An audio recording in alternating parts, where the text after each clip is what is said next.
Hey traders, Raghee here, and in this video we're going to talk about some of the entries we took this morning and some of the reasons that I passed on some of the more aggressive setups, and we focused on using Jerome Powell to create a catalyst for a pullback that we could buy into. So I passed on the ES today, and let me mention this. If you have setups in the NQ and the YM, a lot of times what I'll do is I'll focus on the YM, I'll focus on the NQ, and I'll pass on the ES because of the redundancy that the stocks and the sectors within the ES have with the other two. All right. So what did we do? Well, let's think about the timing because we're going to have this all over again tomorrow.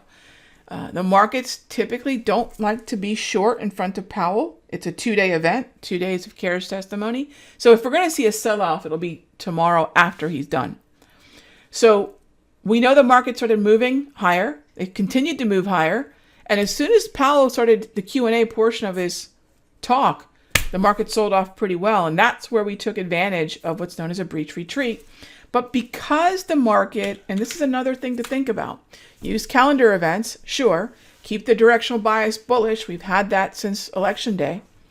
And here's the other thing. When you know there's going to be higher degrees of volatility, use options. So one of the things we did in the YM was we waited for an opportunity to buy options in an area like this and take advantage of exiting it.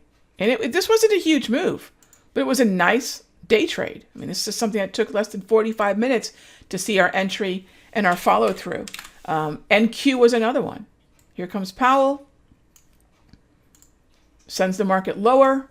We have our zone waiting, bought the QQQ calls, took advantage of the move higher, scaled out.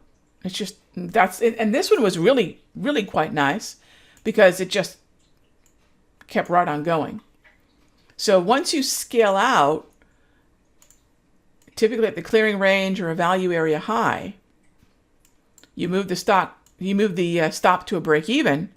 Well, then now the great thing is how high is high and start to trail a stop. So YM was a small win. We also took a trade in the Russell, but this is where, think about using events like Powell to pick up long calls because you know there's going to be a lot more volatility. Calls give you some staying power.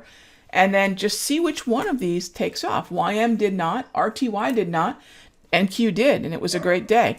Use the calendar, keep the directional bias bullish, and remember, tomorrow could be interesting after Powell's done because the market sometimes does like to sell off when he's completed whatever speech or whatever testimony he has. Okay, see you in the next update.